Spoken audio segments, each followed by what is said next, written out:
Pak Kiai Agus Sunyoto ini makhluk langka yang dimiliki NU dan Indonesia, karena bidang sejarah ini bidang yang dilupakan. Sekarang ini dianggap tidak menghasilkan posisi ataupun jabatan komisaris ataupun hal-hal lainnya, ya. Tetapi kita membutuhkan sosok seperti Pak Kiai Agus Sunyoto ini, di mana kajian-kajian beliau selalu ditunggu dan selalu ada hal-hal yang baru. Nanti kita akan simak bagaimana pandangan beliau mengenai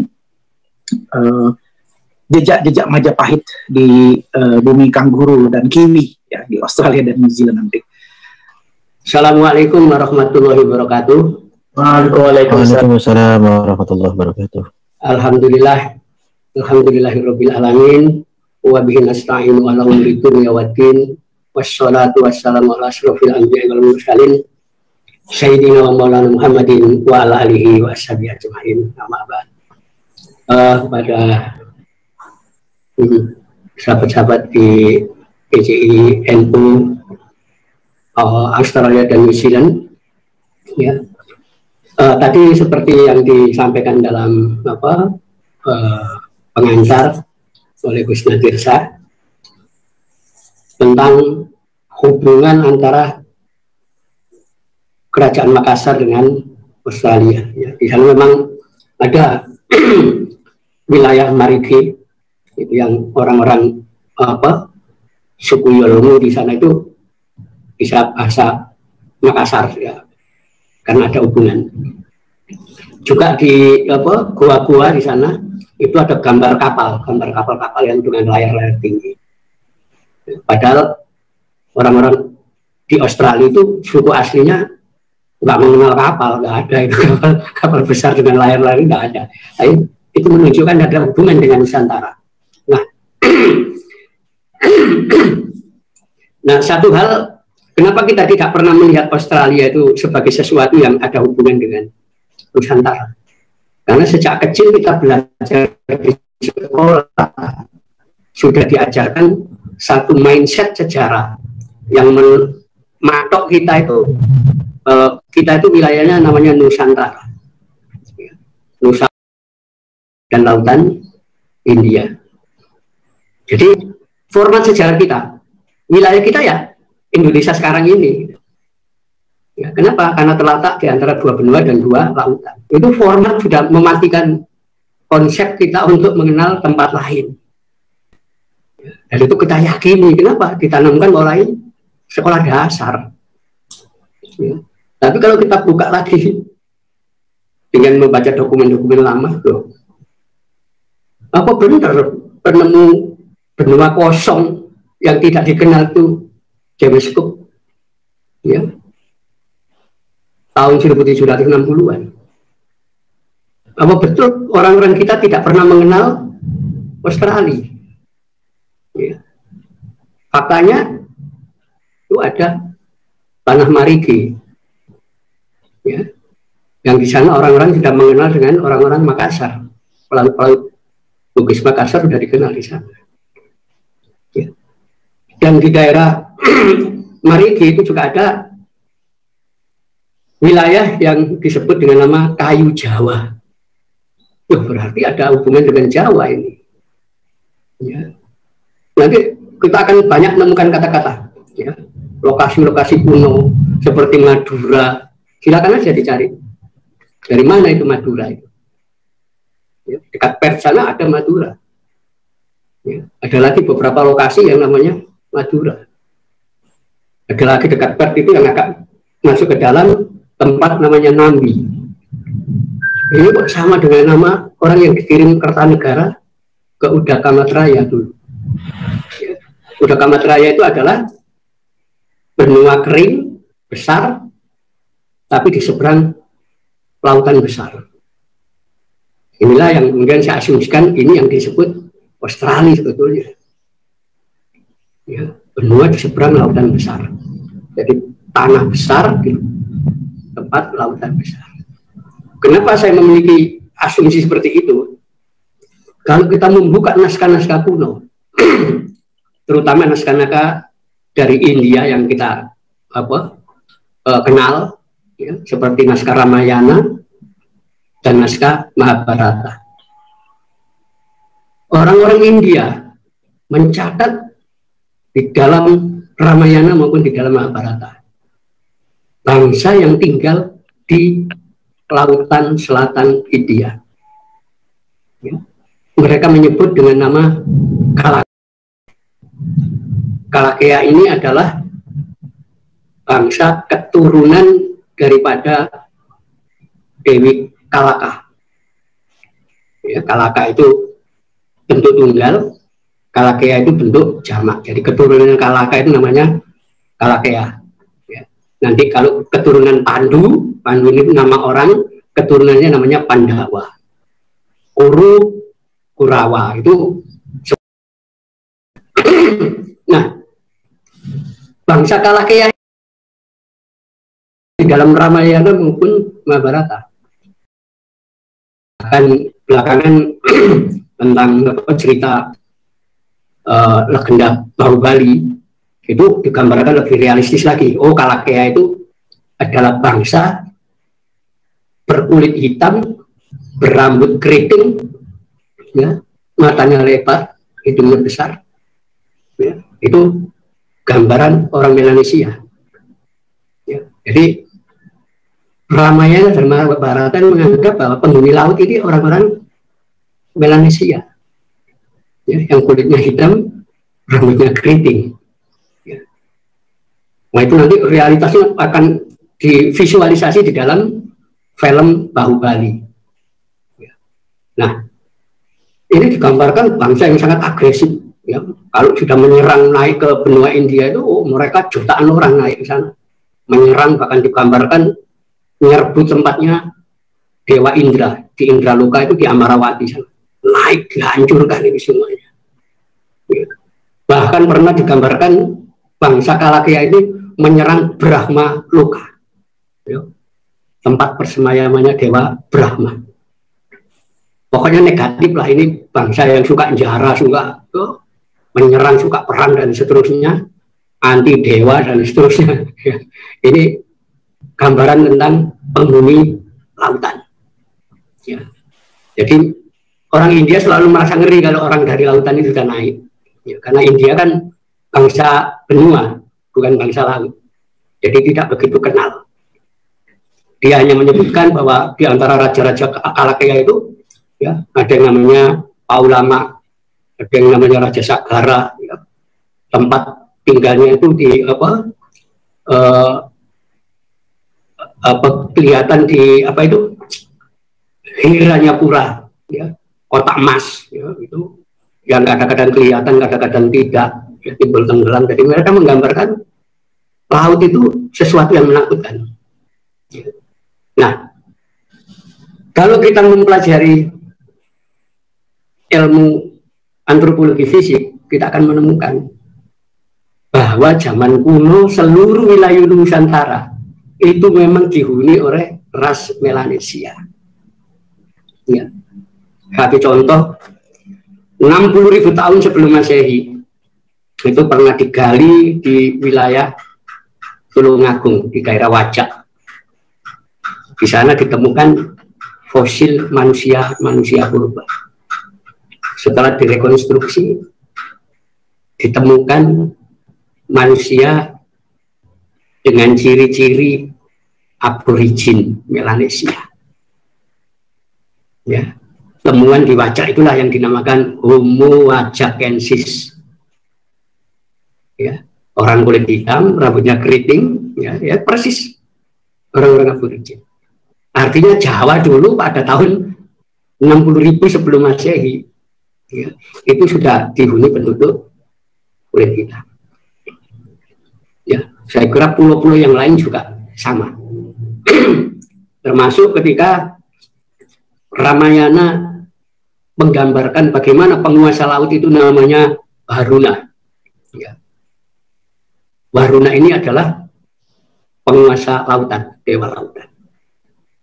Dia digambarkan orang yang kulit hitam, ya, rambutnya keriting, ya, dan dia tidak digolongkan sebagai Sura sebagai dewa, tapi sebagai Asura, iblis musuhnya dewa.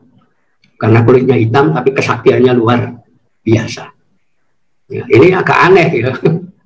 Agak aneh, gimana ini Baruna yang kulitnya hitam, yang rambutnya keriting, itu digambarkan bukan dewa. Padahal hampir sepertiga ya, yang namanya kitab Rig Weda itu isinya puji-pujian dan permohonan doa kepada mitra Baruna. Ya. Jadi Baruna ini masuk ya, hampir sepertiga dari doa Rig Weda itu isinya permintaan permohonan kepada dewa Baruna yang dianggap bukan dewa itu. Ini kan aneh gitu loh. Kalau memang dia iblis bukan dewa, kenapa dimintai pertolongan? Ya. Dimintai ilmu pengetahuan agar orang jadi bijaksana macam-macam, itu menghiasi seluruh Baruna. Nah, Baruna inilah yang digambarkan tinggal di Barunadipa, yaitu pulaunya Baruna. Barunadipa itu adalah sebutan lama untuk Pulau Kalimantan. Ya, nanti ada tulisan tentang Indian mitologi ya, yang ditulis Donald McKinsey. Nah, itu isinya menjelaskan kekuasaan Baruna di lautan. Ya, di situ. Jadi selain tinggal di Barunadipa, istananya Baruna itu namanya Barunai. Ya, di mana dinding-dinding istananya itu dihiasi dengan perhiasan permata. Ya, yang kalau kena sinar matahari, istana itu gemerlapan. Ya, kita tahu Barunadipa itu nama Kalimantan, dan Baruna itu ya nama kerajaan di Kalimantan. Ya. Dan masih berlimpah dengan berlian, itu ya Kalimantan, Pulau Berlian. Ya, jadi itulah digambarkan yang kemudian membuat Dewa Indra itu tidak suka dengan Baruna. Kenapa? Keindahan Indraloka kalah dengan istana Baruna. Itulah kemudian dikirim seorang bidadari namanya Urwasi ya, datang ke Barunadipa menemui Baruna. Nah, dari situlah kemudian terjadi bagaimana terjadi hubungan antara Urwasi dengan Baruna. Ya. Lalu lahirlah seorang anak yang dinamai Agastya. Ya. Dia juga digambarkan seperti ayahnya, Baruna. Kulitnya hitam, rambutnya keriting, dan orangnya pendek. Ya. Agastya inilah yang kemudian pergi ke India, ke barat nagari sana, dan kemudian dia membangun Peradaban Nusantara. Ya, jadi ini dari sini kita bisa melihat, oh ternyata dulu Kepulauan Nusantara ini hunian orang-orang Melanesia semua. Jadi antara Jawa, ya, Bali, Nusa Tenggara Barat, Nusa Tenggara Timur, sampai Australia itu satu ras, kulit hitam semua. Ya, itu sebabnya raja-raja di Jawa itu juga tidak merasa terputus dengan leluhurnya, yaitu orang-orang kulit hitam. Ya, jadi karena di Jawa itu sangat menghormati leluhur.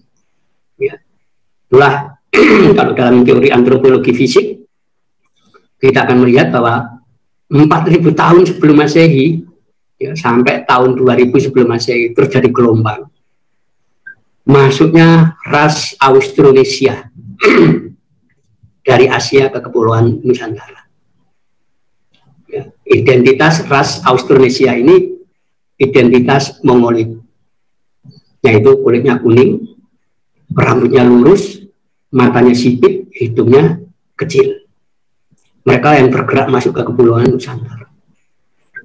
Nah, rupanya dari situlah ya nanti akan lahir ras baru, ya, yaitu ras yang dikenal dalam antropologi fisik, ras Austro-Melanesia, yaitu ras yang tidak hitam, tidak kuning, tapi coklat.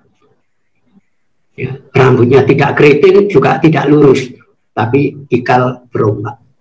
Matanya tidak lebar, juga tidak sipit, ya, tapi inilah ras Austro-Melanesia, ya, yang di dalam antropologi disebut dengan nama Proto-Melayu.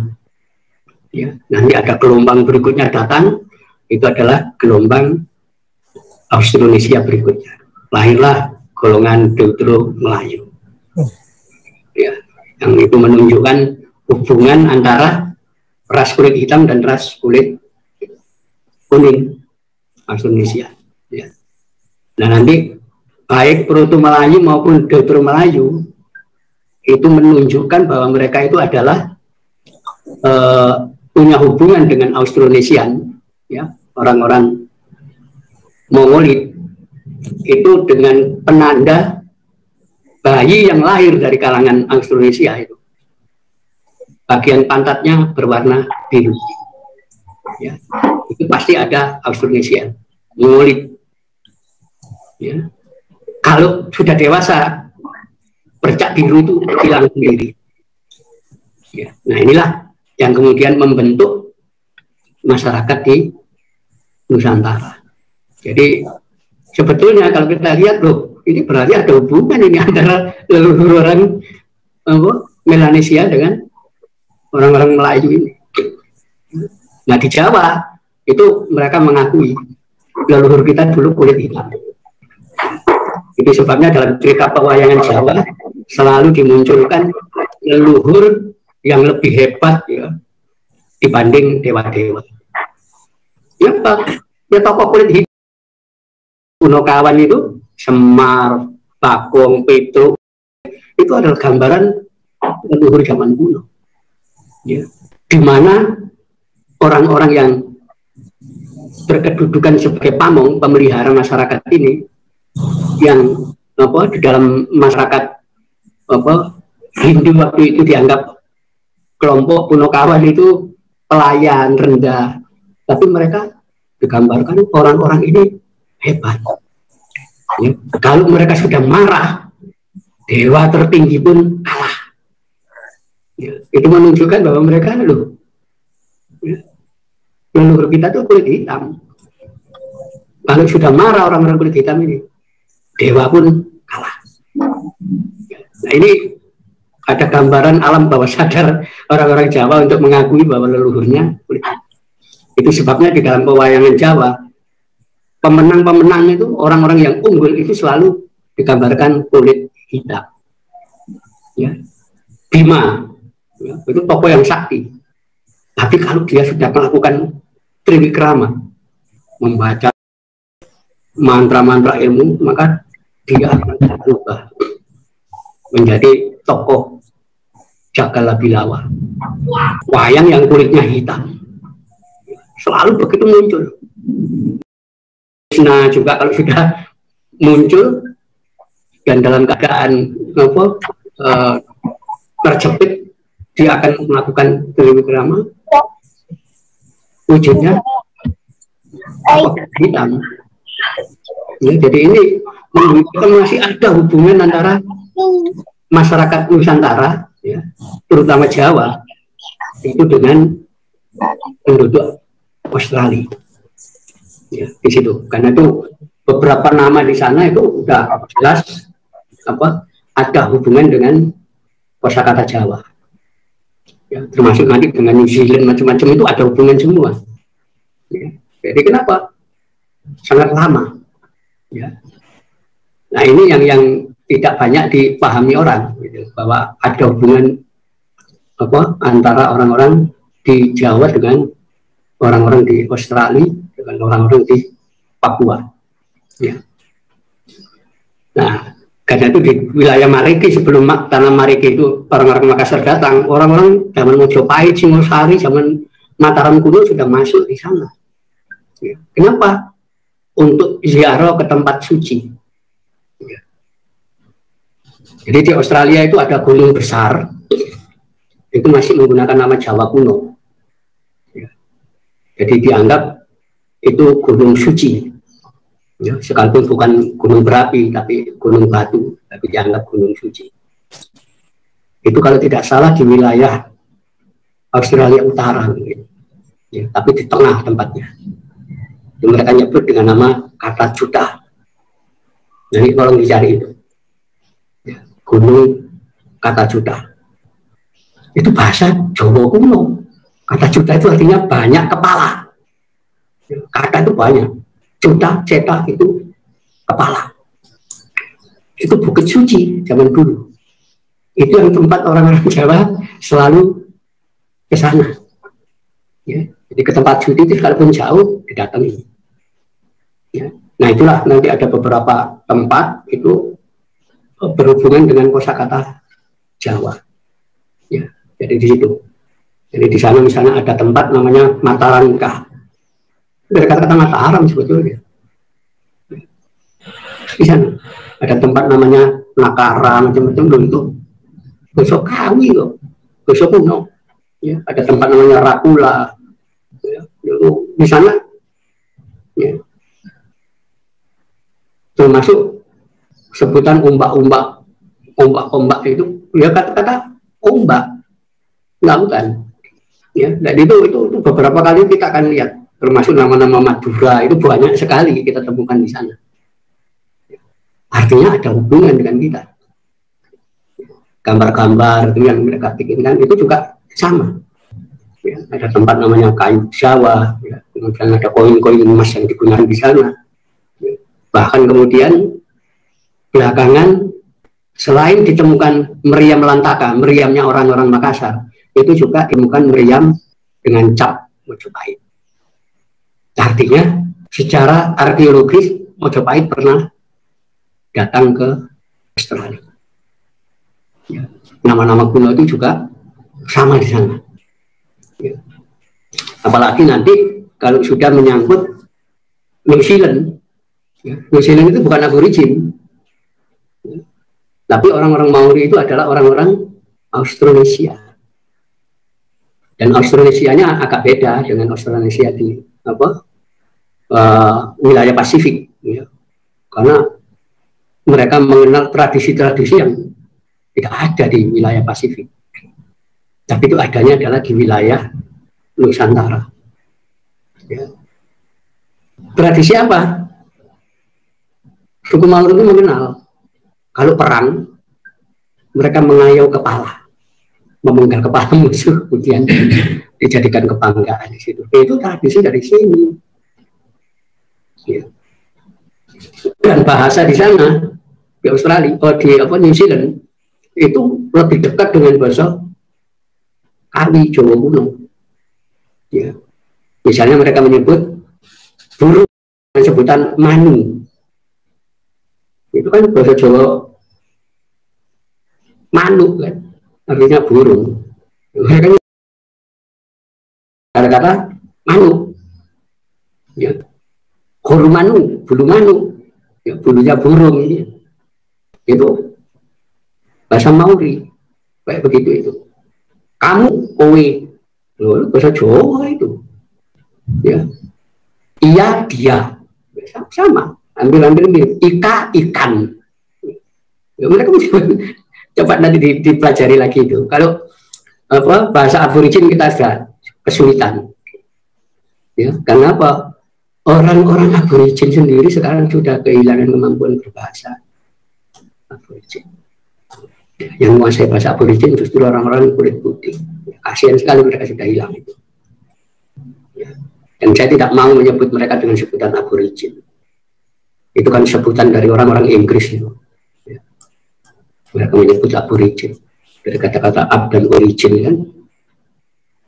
Ya. Itu penghinaan itu sebetulnya. Ya. Sebut aja suku-suku mereka. Orang Yolngu misalnya. Sebut suku-suku mereka. Jangan sebutan aborigin. Jadi ini nanti kalau kita sudah ke New Zealand, karena New Zealand itu orangnya ras Australasia, ya, maka kita akan menemukan bahasa Austronesia. Ya, termasuk kosakata bahasa Jawa kuno itu banyak. Ya, orang Maori menyebut minum dengan sebutan inu. Orang Jawa kuno menyebut inum, inu. Bahasa baru minum. Ya, itu ada apa? Kemiripan. Batu disebut koatu, ya batu. Itu ada kemiripan di sana. Ya, nanti orang Maori itu menyebut kuri. Kuri itu anjing. Bahasa Jawa kiri. Hampir mirip. Itu sebutan-sebutan itu banyak nanti. Kutu juga, kutu mereka nyebut semua hampir mirip. Ya. Nah, itulah yang Kertanegara itu tercatat pernah ngirim 3 kali rombongan ke Udaka Matraya, ya, ke benua besar di seberang lautan besar, dan 3-tiganya tidak pernah kembali. Ya, itu terjadi. Setelah zaman Majapahit kemudian dikirim lagi ke sana untuk melacak kemana orang-orang itu perginya. Ternyata yang kembali di sini juga hanya sebagian, ya, yang sebagian lagi tinggal di sana untuk melanjutkan pelayaran ke Nusa Laut mereka nyebut, yaitu New Zealand itu nama lama itu. Ya. Nah, disitulah nanti ada beberapa orang dari Majapahit itu yang kemudian tinggal di sana, dan itu nanti akan meninggalkan jejak di wilayah-wilayah yang hampir semuanya menggunakan kosakata Jawa kuno. Ya, dan itu nanti bisa kita lacak, ya, bisa kita lacak. Ya, jadi nanti dari kosakata bahasa, ya, kemudian tradisi yang ada di sana, ya, maupun lokasi-lokasi tempat orang-orang dulu tinggal di wilayah sana dan tidak bisa kembali. Ini nanti ceritanya sama dengan abad 9, ya.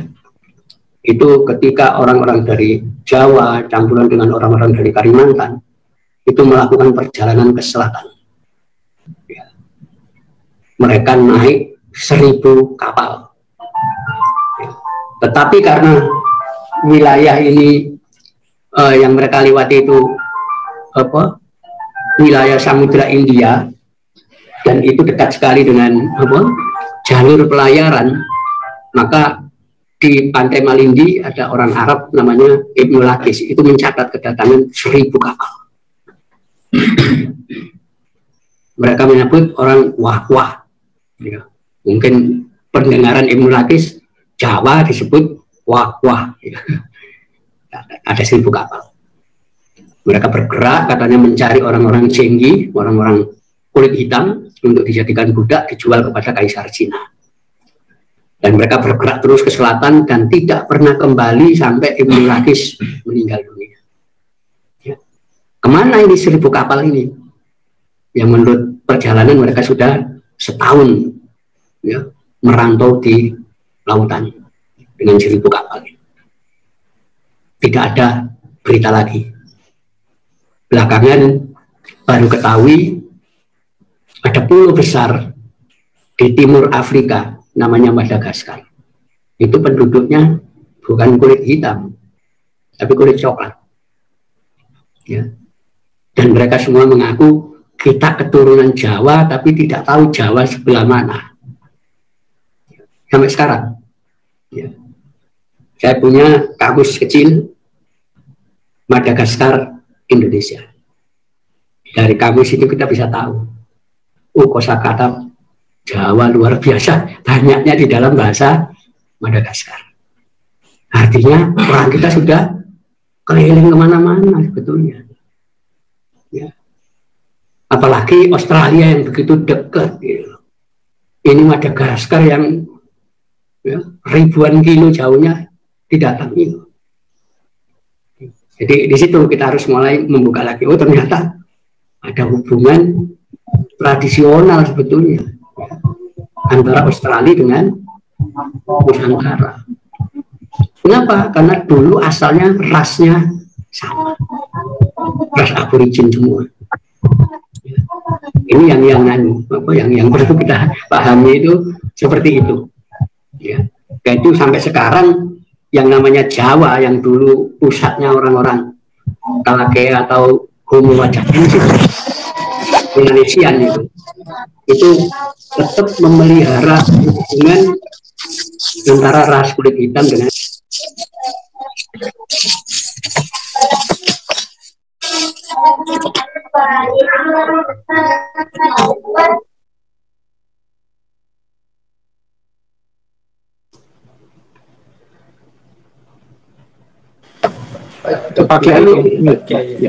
Tetapi kalau kita melihat di Jawa banyak sekali ya, perempuan Jawa menikah dengan laki-laki Papua. Sementara suku lain nggak akan mau. Tapi kalau di Jawa itu sudah biasa. Ya. Itulah realita hubungan batin alam bawah sadar antara penduduk di Nusantara dengan penduduk Melanesia di wilayah timur sampai termasuk di Australia. Ya, dan itu perlu kita gali lagi bahwa kita itu sebetulnya ya satu ras, satu keturunan. Ya, itu sebabnya nanti kalau kita periksa DNA misalnya itu ada khusus DNA-nya Asia Tenggara. Mereka tidak mau menyebut apa itu Asia Tenggara, tapi apa DNA paling tua 01. Ya. Di Asia Tenggara inilah manusia peradaban pertama dari manusia itu berkembang.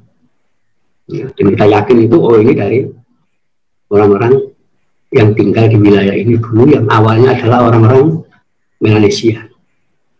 Ya, yang kemudian berkembang dari waktu ke waktu terus. Nah, peradaban kita itu beragam akhirnya. Tapi sebetulnya ada satu kesatuan yang menyatukan mereka, yaitu DNA yang sama. Ya, sekalipun istilahnya frekuensinya makin ke barat makin kecil, tapi sebetulnya masih ada benang merah itu.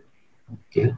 Tradisi lama itu orang-orang yang tinggal di wilayah sini Melanesia itu masih terjadi. Orang-orang dari Aceh sampai Papua itu punya tradisi yang sama, makan sirih. Ya. Hanya di Jawa yang sudah hilang, tinggal orang-orang tua di pedesaan yang makan sirih. Tapi itu saya waktu kapan ke Aceh itu masih anak-anak muda saya lihat masih makan sirih. Ya. Di Papua juga masih makan sirih. Ya.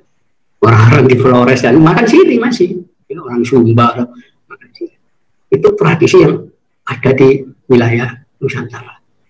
Satu kesatuan yang sebetulnya mereka kelihatannya berbeda, tapi sebetulnya punya satu ikatan kebangsaan kita. Itulah sejak zaman Majapahit juga sudah diketahui itu. Itu menganut prinsip yang disebut Bhinneka Tunggal Ika. Kita sebetulnya satu. Ya. Sekalipun beragam, tapi satu. Dari akar bahasa kita akan tahu bahwa ini ternyata satu bahasa juga ini. Yang kemudian berubah, kenapa? Karena letaknya di pulau-pulau yang berbeda satu sama lain. Akhirnya berkembang seperti berbeda sekali, padahal tidak ada ikatan di situ. Ya. Termasuk nanti kenapa bahasa nasional kita pakai Melayu? Bukan kan Melayu tidak pernah menjadi lingua franca. Ya. Tidak ada yang mempersatukan Nusantara seperti Mojopahit, Singosari. Tidak ada. Kenapa bisa Melayu, sementara bahasa Jawa tidak? Nah, kita harus kembali. Bahasa Jawa yang mana ini? Ya. Kalau bahasa Jawa baru muncul. Ya. Kenapa? Zaman Mataram. Bahasa Jawa itu ada 4 tingkatan. Bahasa Jawa Nguku, Kromo, Kromo Madya, Kromo Inggil. 4 bahasa. Itu bahasa baru. Bahasa Jawa kuno yang lama lebih mirip bahasa Melayu. Ya, karena itu hampir semua orang yang pernah dagang dengan Jawa zaman kuno ya pasti bisa kenal bahasa Jawa. Yang bahasanya itu mirip dengan bahasa Melayu. Kosakatanya mirip dengan bahasa Melayu. Orang Jawa kuno itu nyebut laut itu dengan sebutan tasik. Melayu juga tasik. Masih seperti itu. Ya. Jadi air. Ya. Air itu air mereka menyebut. Jadi semua kata-kata itu loh mirip dengan Melayu. Ya, itu. Ucap itu juga bahasa Jawa kuno. Ya, Melayu juga ucapan. Ya, di sini ini kosakatanya mirip. Kenapa ya? Memang masalah Proto Melayu dan Deutero Melayu. Jawa itu masuk Deutero Melayu. Ya, jadi ada kemiripan bahasa itu yang sebetulnya satu bahasa. Karena itu apa yang disebut Bhinneka Tunggal Ika itu ya benar ya gitu. Sekalipun beda-beda tapi sebetulnya akarnya satu ini. Ada yang mempersatukan. Ya, jadi nanti kita dari berbagai suku itu silakan tes DNA. Nanti kita akan tahu mayoritas DNA kita adalah Asia Tenggara. Nanti pasti ada, oh ini DNA-nya dari Cina, ini DNA dari India, ini DNA dari Arab, dari Belanda, itu ada, tapi porsinya kecil-kecil. Yang paling besar adalah Asia Tenggara. Rata-rata kita begitu. Ya. Jadi itu yang membuat saya kemudian berasumsi kita sebetulnya punya hubungan ini dengan orang-orang Australia dan New Zealand. Kenapa? Dulu orang-orang kita itu pelaut. Ya. Karena Majapahit itu wilayah mana saja didatangi sama mereka. Sriwijaya, wilayah mana saja didatangi. Ya. Baru belakangan kita itu mundur sejak zaman Mataram. Ya. Mulai muncul itu mitos, tahayul, macam-macam. Jangan ke laut. Kenapa? Di laut itu ada penguasa gaibnya, namanya Ratu Kidul dan sebagainya. Baru itu muncul itu. Zaman Majapahit, zaman Demak nggak ada itu dongeng Nyi Roro Kidul itu. Baru belakangan. Ya. Kita kan dengan sejarah format yang dibikin orang-orang Belanda itu kan menganggap Majapahit itu negara tradisional. Kalau perang menggunakan panah, tombak, ya, pedang, ya, dan seterusnya.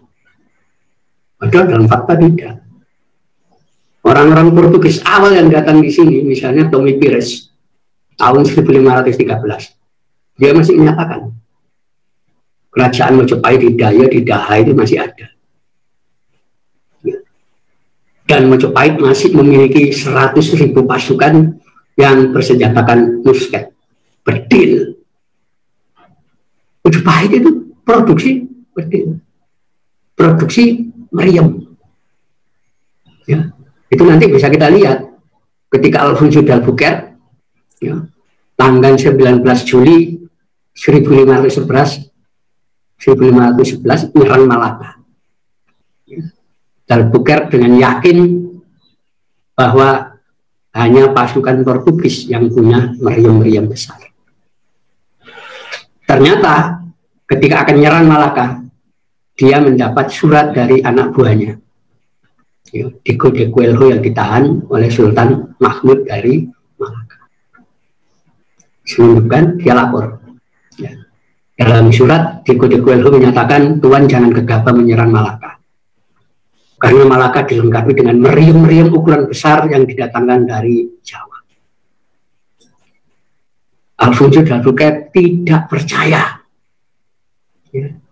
Kemudian dimulailah mendekat ke pelabuhan Malaka dan kemudian ditembak dengan meriam-meriam dari kapal-kapal Portugis. Ternyata dari Malaka ya berhamburan peluru meriam balasan. Satu kapal d'Albuquerque rusak. Akhirnya dia mundur.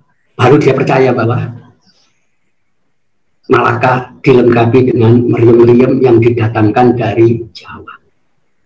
Ya. Waktu itu yang dari Jawa yang bisa membuat meriam itu hanya Mojopahit dan Demak. Ya. Yang ini lokasi-lokasinya masih tercatat. Ya. Ada di wilayah Rajabesi, ya, kemudian ada di wilayah sekitar Lamongan, ya, daerah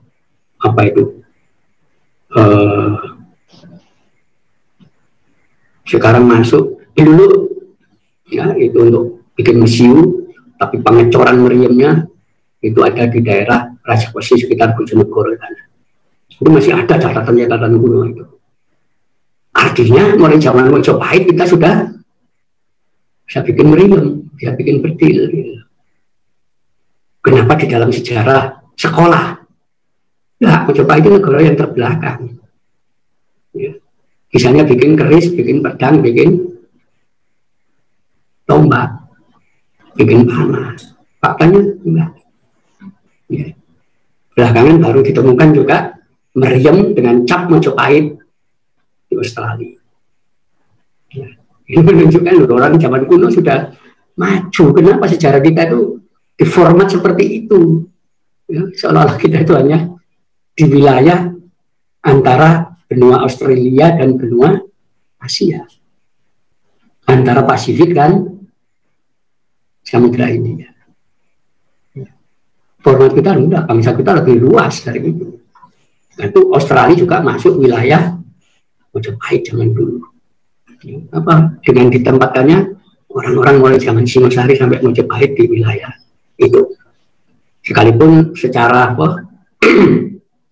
administrasi, ya, mereka tidak dimasukkan bagian dalam wilayah yang disebut dalam negara ketagama itu dengan nama Nusa Pranusa Nusantara. Jadi bukan hanya Nusantara saja, tapi Nusa Pranusa Nusantara itu wilayah, konsep. Ya. Jadi tidak ada itu namanya negara Nusantara, nggak ada. Ya. Tapi konsep ideal yang namanya Nusa Pranusa Nusantara adalah semua wilayah pulau yang ada di tengah Samudra Raya. Itulah wilayah Nusa Pranusa Nusantara. Ya, saya kira itu nanti ya mudah-mudahan kita bisa membuka wacana sedikit bahwa apa yang kita pahami dengan pelajaran sejarah di sekolah itu ada satu framing tersendiri itu yang menetapkan kita itu hanya terbatas kotak-kotak wilayah yang ada di antara dua benua dan dua samudra. Padahal faktanya kita enggak, ya, kita di wilayah itu. Ya. Misalnya itu kita ke Pulau Christmas misalnya, itu kan masuk wilayah Australia. Lihat aja penduduknya itu berapa jumlah orang Melayu yang tinggal di sana. Kepulauan Kokos masuk kita Australia. Tapi berapa jumlah penduduk pribuminya di sana? Ya. Dan berapa jumlah kulit putih yang ada di sana? Artinya wilayah itu wilayah lautan yang tidak kita sebetulnya.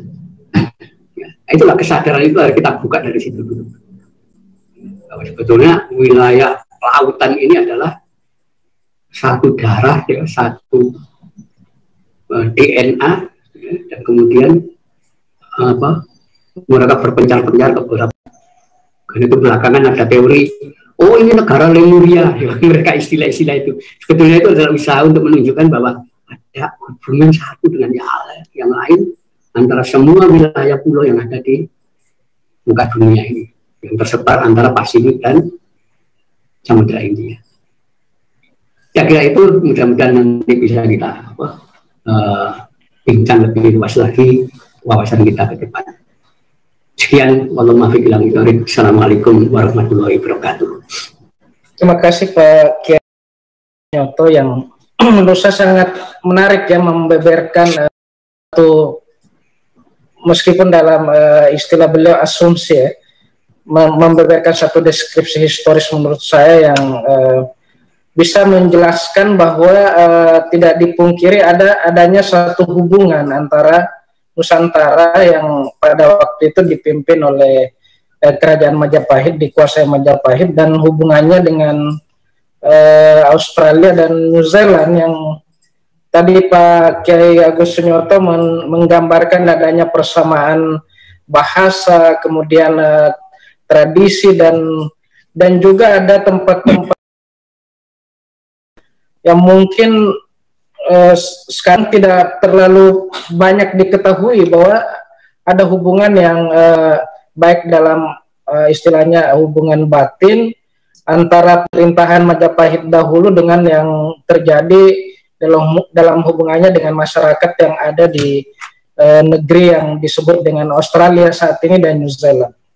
Saya kira menarik sekali pencerahan yang disampaikan oleh Pak Kiai. Mungkin kita akan mencoba mendalami ya beberapa aspek yang tadi disampaikan.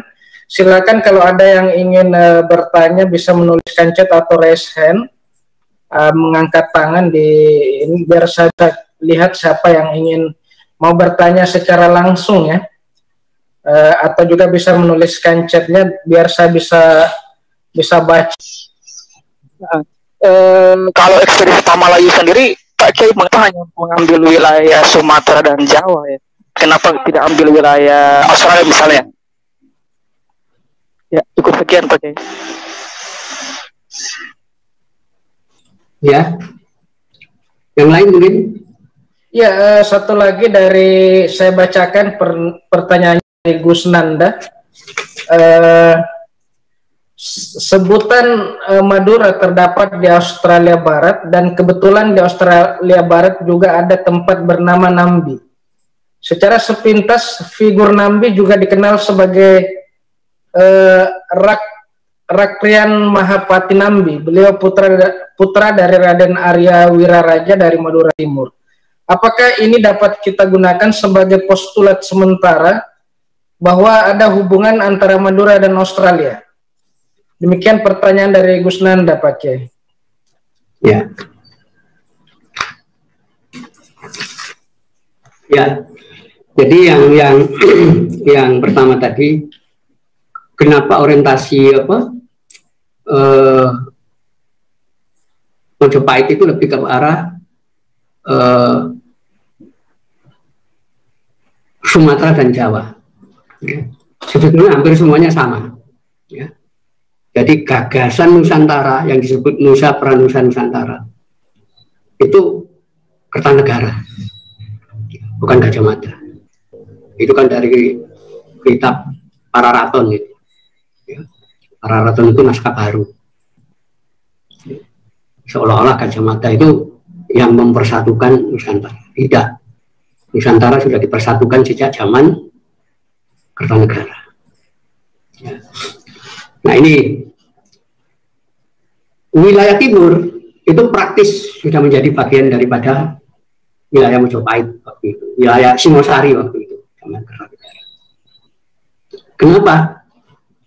Karena nenek daripada Kertanegara, yaitu ibunya dari Raja Wisnuwardana, itu adalah orang perempuan dari Sampaga. Sampaga itu di Sulawesi Barat. Ya.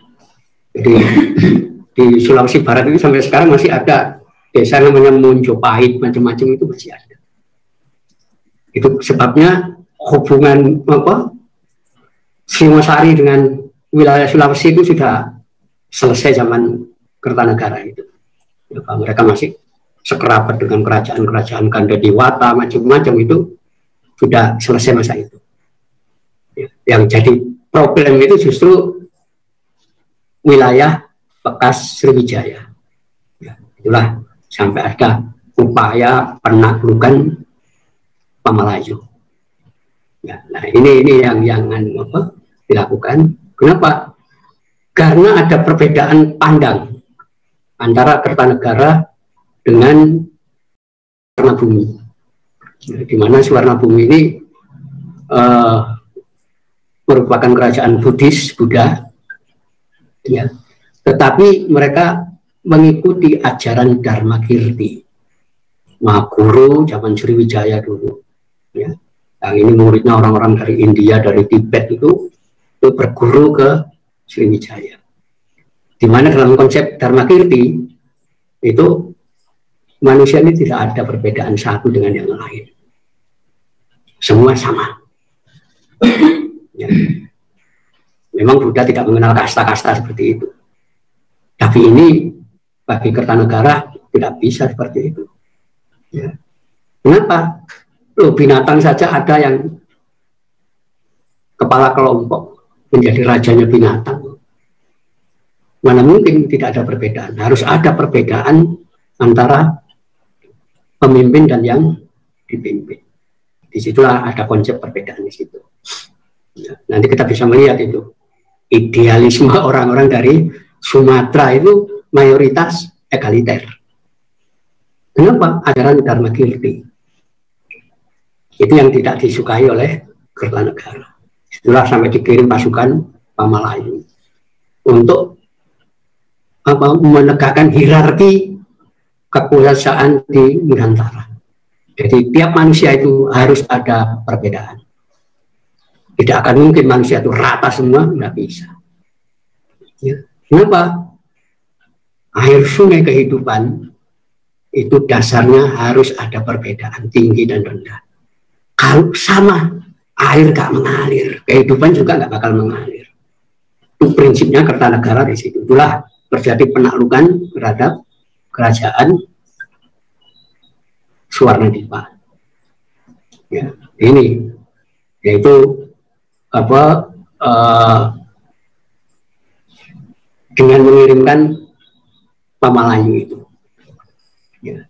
Nah, tidak saja menaklukkan wilayah Suwarnabumi, ya, tapi juga Kertanegara berusaha menarik kekuatan kerajaan Champa yang ada di Vietnam Selatan dan Kamboja waktu itu, ya, untuk bersekutu dengan dia dengan cara menikahkan putrinya Ratu Tapasiwi dengan Raja Jayasimawarman III, Raja Champa, ya, di mana Jayasimawarman III ini yang nama mudanya disebut dengan nama Pangeran Harijit itu dikenal dengan orang yang sangat pemberani, orang yang sangat gagah.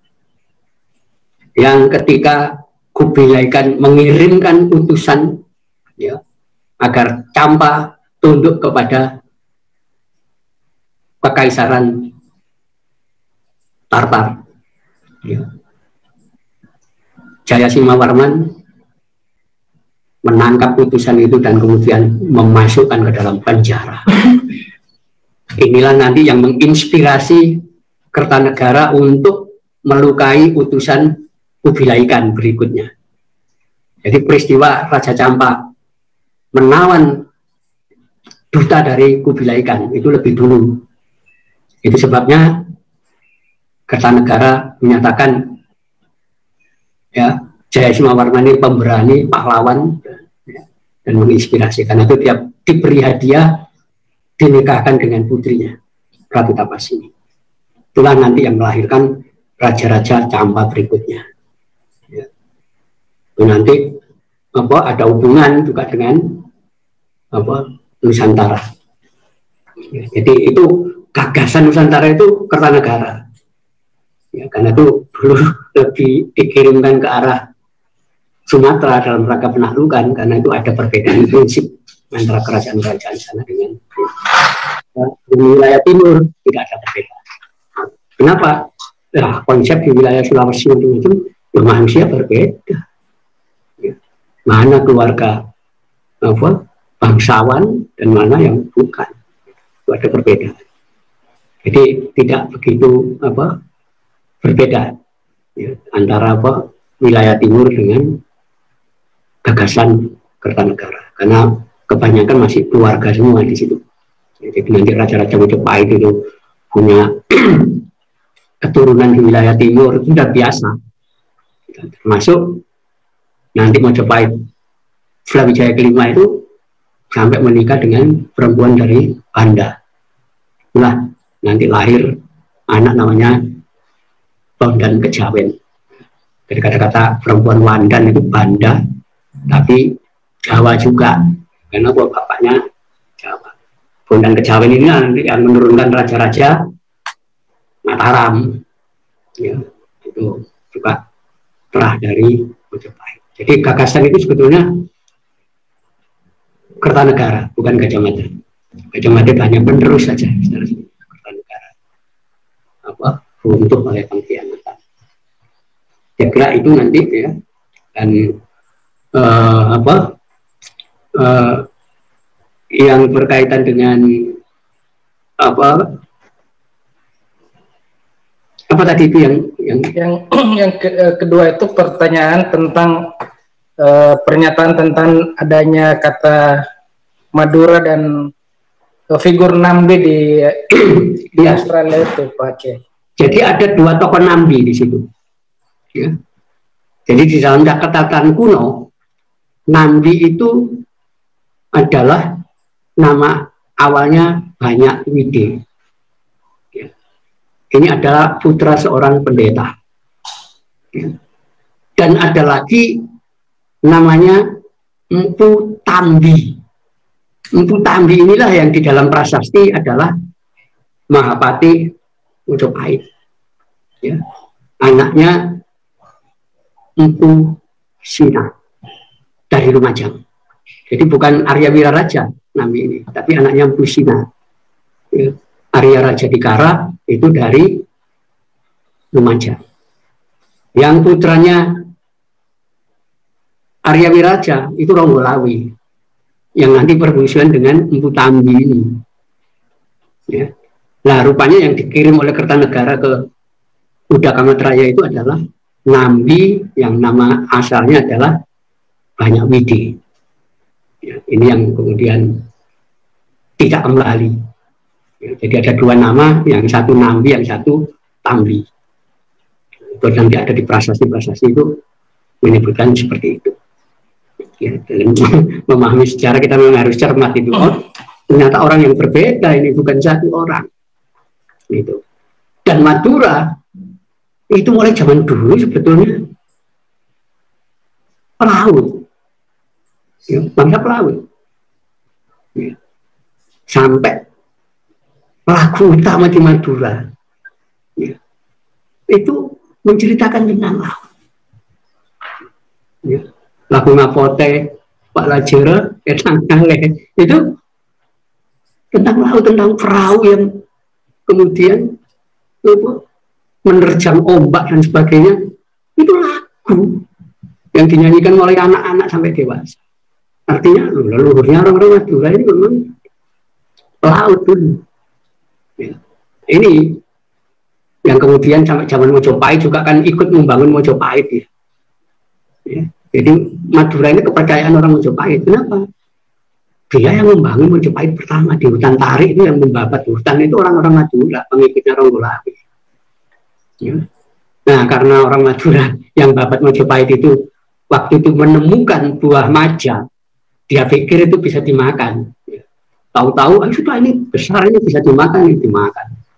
Ternyata apa? Rasanya pahit.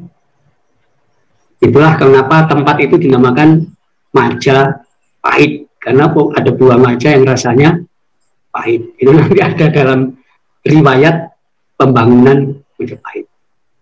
Itulah nanti yang akan disansekertakan kata-kata maja dan pahit itu menjadi Wilwa Tikta.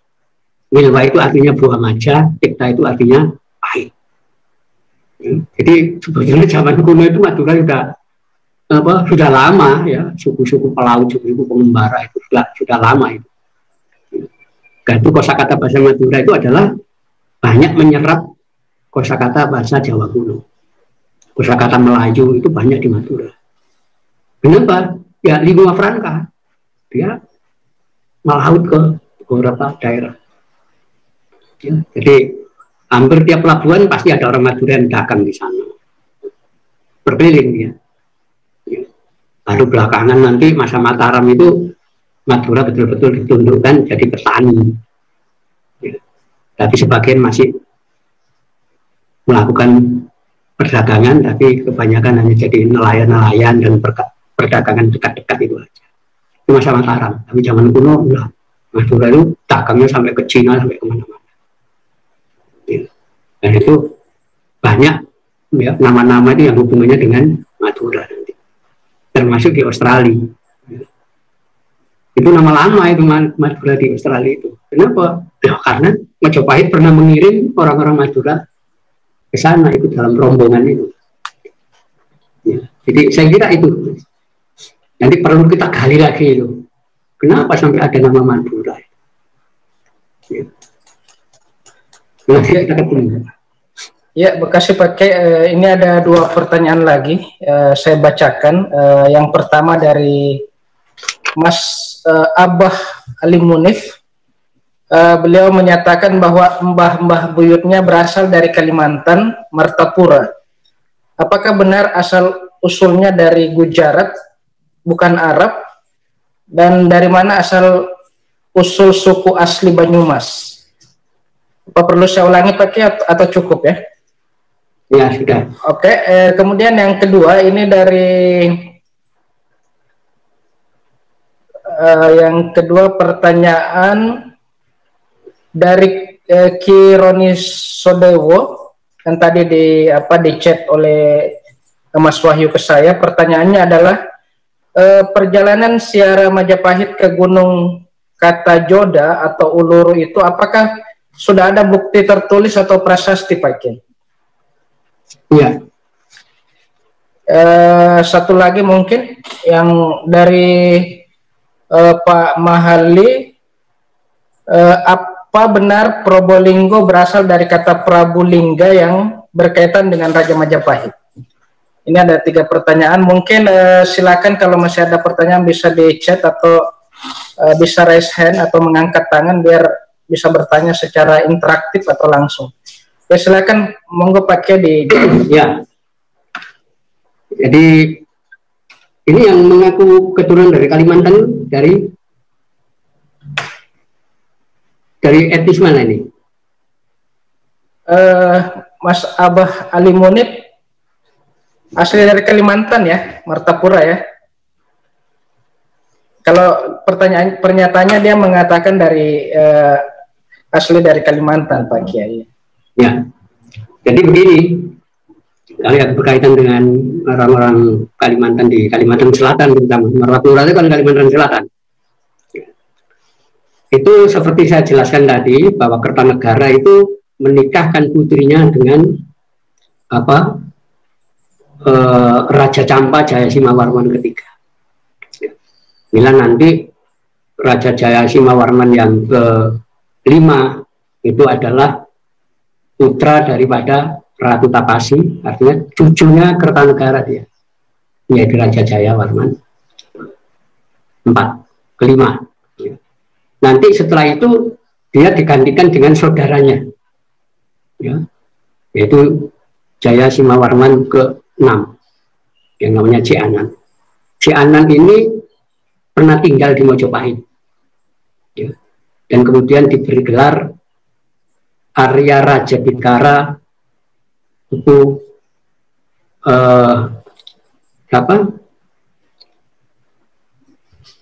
Empu Adiraja. Ini nanti dia dibantu oleh Jayanegara untuk membawa pasukan membebaskan Campa, ibu kota Wijaya Campa, dari kekuasaan Vietnam. Ya, berhasil beliau menjadi raja di sana. Tapi keturunan beliau, ya, Tuan Jatna punya 2 orang putra, Adiatma dan Adiatmika. Adiatmika ini cucunya Arya Raja Bidkara, itu Adiraja, Raja Campa. Yang untuk Adiatmika inilah yang kemudian nanti ke wilayah negara Kuripan dan Sarunai, ya, itu di Kalimantan Selatan, Kerajaan Kuripan itu. Disitulah nanti dia diambil menantu oleh Raja Kuripan dan punya anak namanya Lembu Amangkurat, ya, Lambung Mangkurat. Jadi ada hubungan dengan keluarga Kertanegara yang dari keturunan Campa. Itulah Raja Lampung Mangkurat ini yang nanti akan mendirikan kerajaan Banjar. Ya, nanti semuanya jadi orang-orang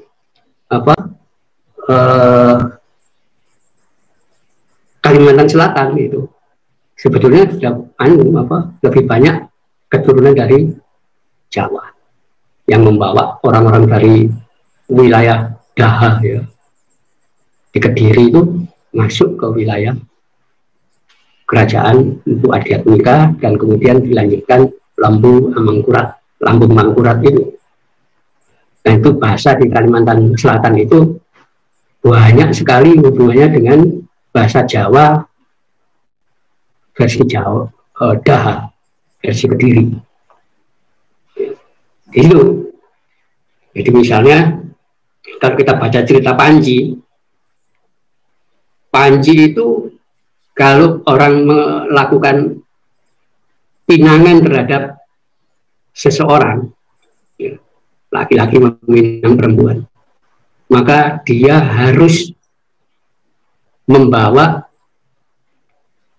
kekayaan yang disebut jujuran. Berapa kamu mampu membayar jujuran? Ya. Kalau tidak, gak usah kamu menikah. Itu tradisi di Kediri, tradisinya orang Daha itu bisa dilihat di cerita Panji itu. Ya. Nah itu nanti akan dibawa ke Kalimantan Selatan. Ya, jadi orang-orang dari situ.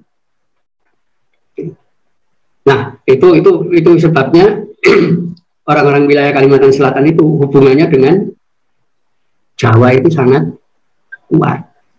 Ya. Nanti ada Pangeran Suryanata macam-macam itu nama-nama Jawa semua. Ini yang seringkali diabaikan hubungan itu. Kenapa? Raja-raja Kediri itu zaman Kediri sebelum ada Singosari, zaman Kediri kuno. Itu sebagian kerajaan Kuripan dan Carume. Yang itu sekarang di wilayah Candi Agung itu. Kalimantan Selatan. Nah itu kalau raja-raja Kediri ada yang bergelar Sri Kraunca Dipa, ya. Artinya dia masih punya keturunan dengan Kalimantan. Kenapa? Kraunca Dipa itu sebutan untuk Kalimantan zaman dulu. Ya. Kraunca itu sejenis apa itu? Gelipis atau bebek ya. Ya, Dipa itu pulau. Jadi Kalimantan dulu itu zaman Kediri disebut Kraunca Dipa, pulau bebek. Kita nggak ngerti kenapa mereka nyebut Kalimantan dengan sebutan pulau bebek. Ya, padahal di sana nggak banyak bebek.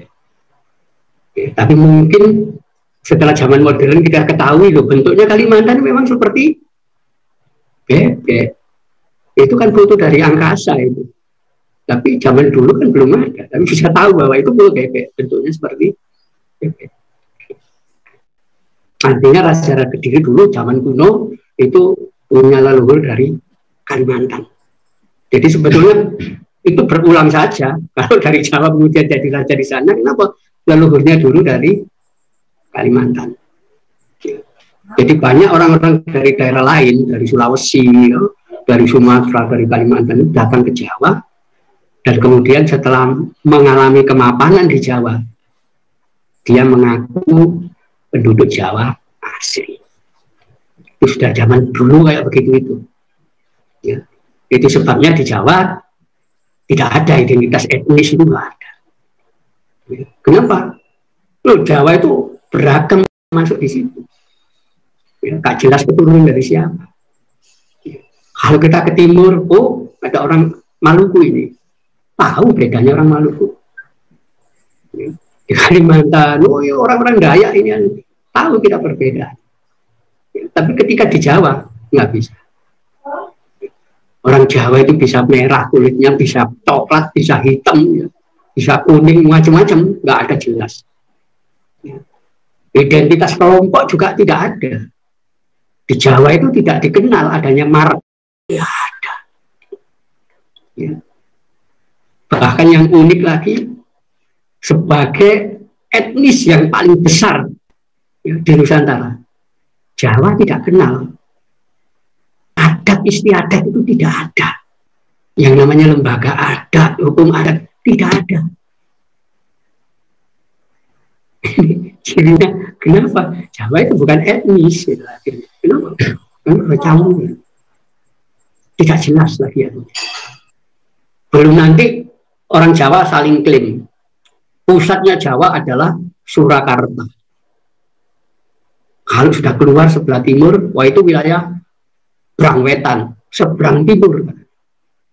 Kalau wilayah utara lagi, itu Monconegoro, luar negeri. Padahal di Jawa itu. Pusatnya adalah Negarigo, mana Surakarta. Jogja gak mau kalah, juga Jogja adalah Negarigo, pusatnya Jawa. Gak jelas Jawa itu. Yang mana gitu. Kita orang Surabaya itu dianggap orang Brangwetan, orang luar negeri sebelah timur. Ya. Bahasanya juga beda. Ya. Nggak ada. Jadi nama marga itu gak dikenal di Jawa. Ya. Siapa saja bisa jadi orang Jawa. Ya. Dan orang Jawa bisa jadi suku mana saja. Kenapa? Ya, dia nggak punya beban, nggak ada marga, nggak ada apa-apa. Jadi ini yang apa menjadi ciri dari semua etnis komunitas itu ngumpulnya di Jawa. Ya, dan Jawa ngakui semua, sudah kalian ngaku aja orang Jawa, ya dianggap Jawa. Kenapa? Asal kalian mengikuti ya, miliknya orang Jawa satu-satunya sebagai identitas. Apa? Ada pergaulan, namanya tata krama, namanya unggah-ungguh. Jadi orang Jawa itu hanya punya tata krama pergaulan saja. Dan tata krama pergaulan bukan etnis sifatnya, ya, tapi umum. Siapapun manusia, apakah dia orang kelahiran Cina sana, orang kelahiran negeri Arab atau negeri India, kalau dia hidup mengikuti tata krama, dia akan diterima orang Jawa. Sekalipun orang ini, oh ini orang Jawa asli ya, kakeknya, buyutnya orang Jawa, tapi dia hidup tidak tahu tata krama. Dia dianggap, oh bukan Jawa, orang Jawa. Kadang-kadang Kak Jawa dianggap orang gila gitu ya. Jadi di situ bukan etnis. Ya. Jadi orang Jawa hanya punya tata krama itu aja. Yang namanya marga, yang namanya adat istiadat gak ada. Jadi itulah yang paling suku paling terbuka itu yo Jawa, dan kita nggak bisa mengatakan itu etnis. Kenapa? Identitasnya nggak ada. Ya. Nama marga bisa saja orang Jawa lahir dari bapaknya namanya siapa? Poniman. Nanti punya anak, oh sudah tak namakan Joni. Ya. Nanti Joni juga saya punya anak ya, supaya keren. Tak ganti nama seperti orang Batak. Ya. Namanya Jos Marpaung misalnya. Boleh saja orang Jawa itu nggak ada beban mereka. Ya. Jadi ini apa yang jadi dasar antropologi orang Jawa itu adalah seperti itu.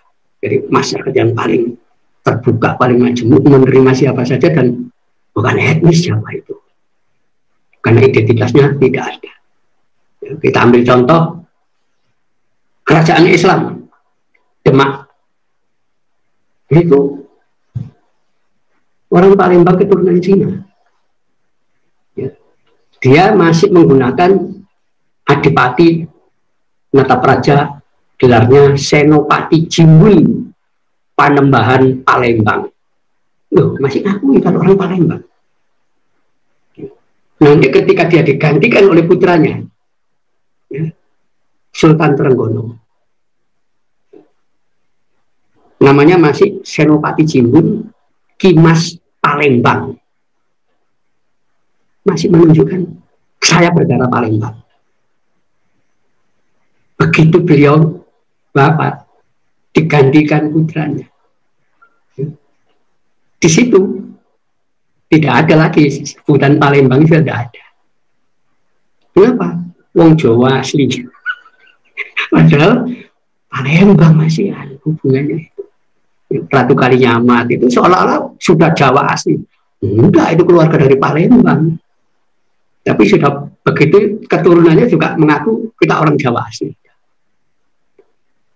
Ini salah satu contoh aja ya, bagaimana proses Jawaisasi itu dari suku-suku lain itu sudah masuk di situ. Itulah akhirnya kebanyakan orang Jawa itu bingung, silsilah kita itu kemana? Karena memang mereka tak punya identitas. Gitu. Nah, ini kalau dari Kalimantan itu juga kebanyakan migrasi dari Jawa. Jawa pun dulu keturunan dari negara Kuripan dan Sarunai. Karena itu pakai gelar Kraunca Dipa. Itu raja-raja Kediri zaman itu. Nah, itu ketika dari Kediri Mpu Adiatmika itu datang ya, membentuk negara Daha di sana. Gitu. Sampai sekarang masih ada itu negara Daha. Itu pengaruh Jawa sudah mulai menguat, ya itu sejak zaman Majapahit itu. Dan negara Kuripan dan Sarunai itu ditaklukkan oleh Laksamana Nala. Ya. Kenapa ditaklukkan Laksamana Nala? Karena di dalam cerita Raja Kuripan dan Sarunai itu menyelingkuhi istrinya Laksamana Nala. Ngamuk Laksamana Nala, ya seperti cerita-cerita itu. Ilyas Odise, bagaimana Troya itu diserang oleh Athena. Kenapa? Ya, istrinya dilarikan oleh Pangeran Paris dari Troya. Perang. Zaman dulu begitu. Jadi kerajaan di Kalimantan Selatan yang namanya Kuripan dan Sarunai itu jatuh ketika diserang Laksamana Nala akibat perselingkuhan. Ya, itulah jatuh. Nanti kemudian dilanjutkan oleh Mpu Adiatmika, negara Daha itu, dan nanti Raja Besar Lembu Amangkurat, Lambung Mangkurat itu yang membawa orang-orang dari Daha atau Kediri itu ke wilayah sana. Saya kira itu ya hubungan antara Kalimantan, terutama Kalimantan Selatan. Dan hubungan itu nanti akan lama, ya, sampai termasuk ketika akhir Majapahit itu wilayah Kalimantan Selatan itu termasuk daerah Sukadana macam-macam itu bawaan Keraton Surabaya. Ya. Jadi Kasunan Ampel menjadi Bupati Surabaya itu wilayah Sukadana masih masuk wilayah Ampel. Ya, tuh ceritanya seperti itu. Jadi saya kira nggak ada hubungan dengan apa Gujarat ya, dan sebagainya, nggak ada. Kenapa? Zaman kuno itu yang namanya orang asing itu kasta kedudukannya paling rendah. Ya. Jadi ada 7 lapisan golongan warna atau kasta. Itu orang asing itu golongan ke-6, golongan kilalan, golongan meleca. Mereka nggak dapat tempat di sini. Ya. Itu sebabnya kalau kita melacak sejarah zaman dulu, yang namanya apa Mahacarya, guru besar di Sriwijaya yang namanya Dharma Kirti, gurunya orang-orang India, gurunya orang-orang Tibet, orang-orang dari Cina, dari mana-mana itu belajar ke Dharma Kirti. Ya. Pribumi, bukan orang asing. Kenapa? Loh, sepanjang sejarah sekalipun namanya ini raja ini Aswawarman punya anak nanti Mulawarman. Aswawarman ini putranya siapa? Putranya Kudungga, orang Dayak itu. Jadi Aswawarman itu ya orang penduduk pribumi, bukan orang India. Namanya aja India, tapi pribumi. Mulawarman juga pribumi. Begitu juga raja-raja zaman dulu sama pribumi. Ya, gak mungkin orang asing itu bisa jadi penguasa di Nusantara, gak mungkin. Itu fakta. Nanti kita bisa melihat semua catatan itu ada di situ. Ya. Bahwa para kilalan atau orang-orang asing, orang dari negara lain itu masuk golongan kilalan atau meleca, yaitu kasta ke-6. Ya, di situ. di mana kasta keenam itu disebut kilalan atau pelayan.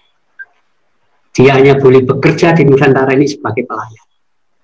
Tidak boleh jadi majikan, tidak boleh. Itu aturan. Ya, aturan dari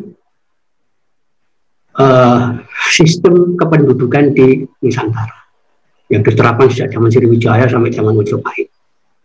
Ya. Bahkan aturan itu juga diberlakukan sampai sekarang. Ya. Di mana? Ya di dua kerajaan. Ya, di Brunei dan Malaysia. Ya. Di Brunei dan Malaysia itu ada aturan tidak tertulis.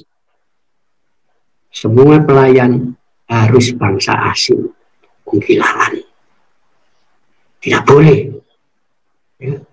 Pribumi Brunei jadi pelayan. Tidak boleh. Harus orang asing.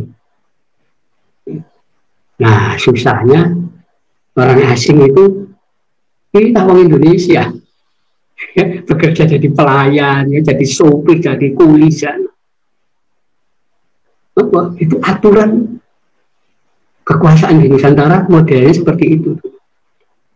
Nanti di dalam prasasti kita akan nemukan itu. Oh, ini ada namanya juru Cina. Artinya apa? Dia kepala pemimpin masyarakat Cina. Juru Khmer itu pemimpin masyarakat Khmer. Juru Pegu, oh ini berarti pemimpin masyarakat Burma. Ya. Di mana masyarakat yang disebut ya, di bawah kekuasaan juru, ya, juru Cina, itu adalah kepala orang yang bekerja sebagai pelayan.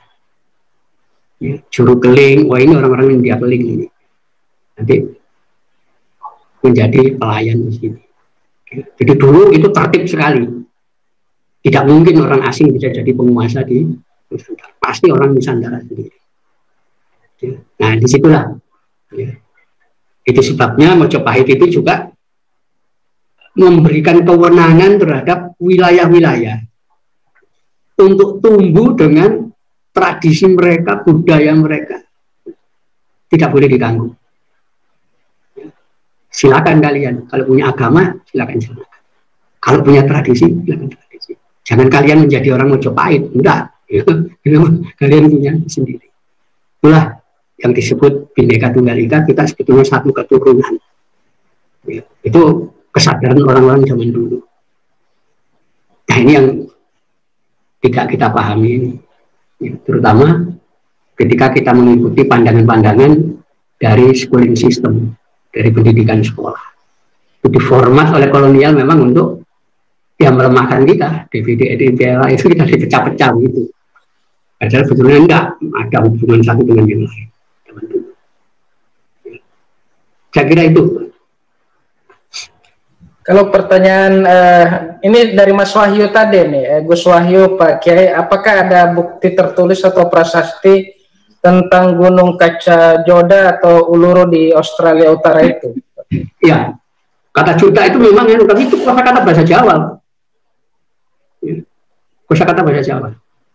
Artinya gunung suci banyak kepala di situ. Kita nggak ngerti kenapa dinamakan banyak kepala. Ya, menggunakan kata-kata itu.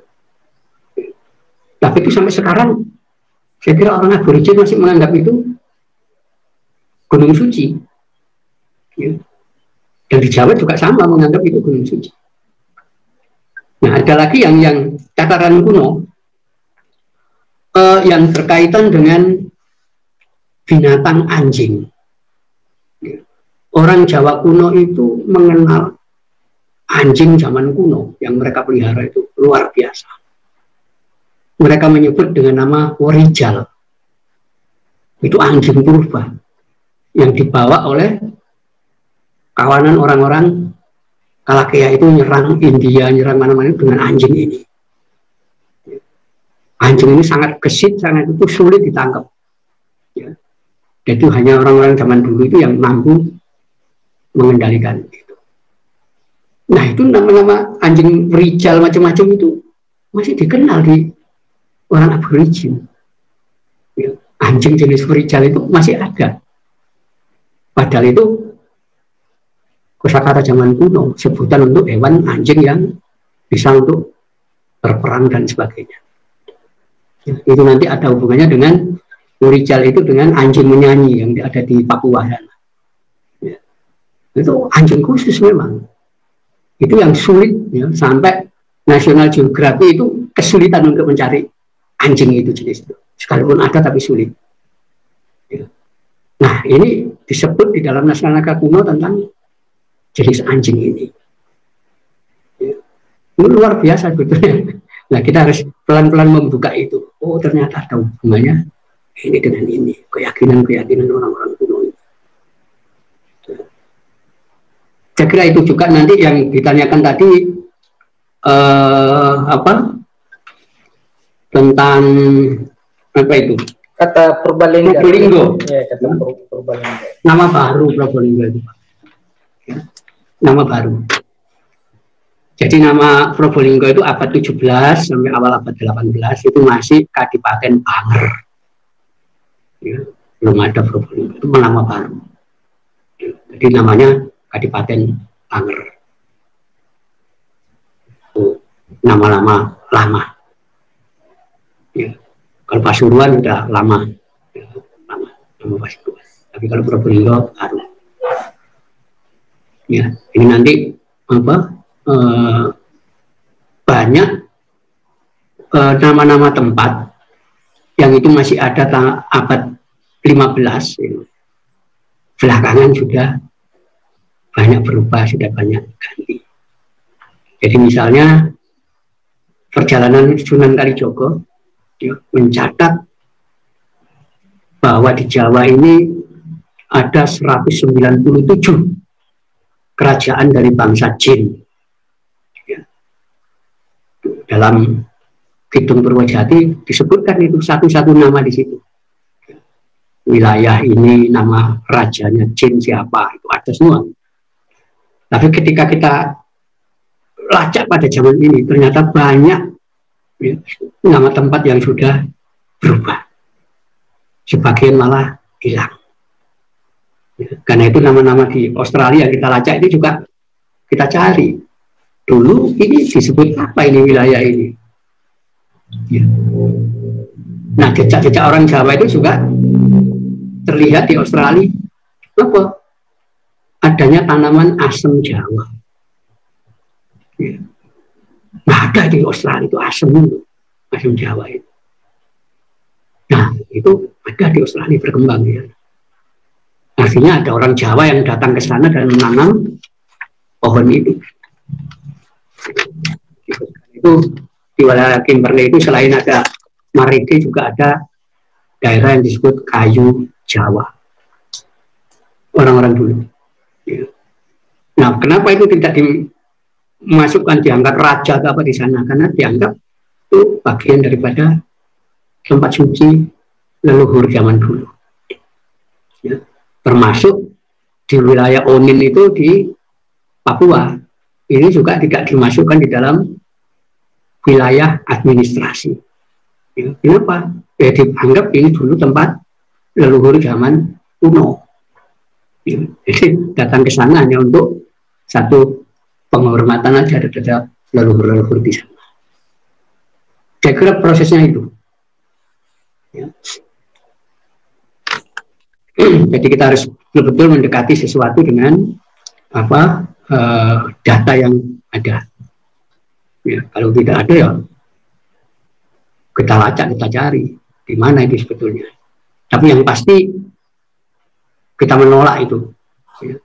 Kalau Australia itu dianggap benua kosong dan yang menemukan adalah James Cook. Nah benar, sebelumnya kita sudah ada hubungan di sana. Ya. Baik hubungan antara apa? Hubungan darah ya antara orang-orang Homo wajakensis zaman purba dengan masyarakat Nusantara sekarang. Keyakinan mereka sama. Sebagian bahasa mereka juga sama. Ya.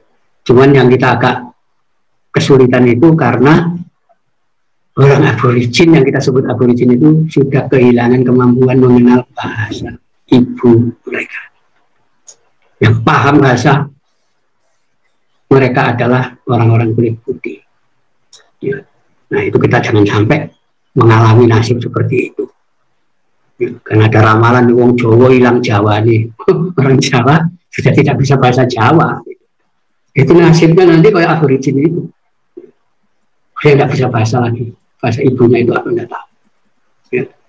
Saya juga akan membaca itu juga dari tulisan orang-orang kulit putih. Karena mereka yang masih menguasai bahasa lokal masyarakat di Australia.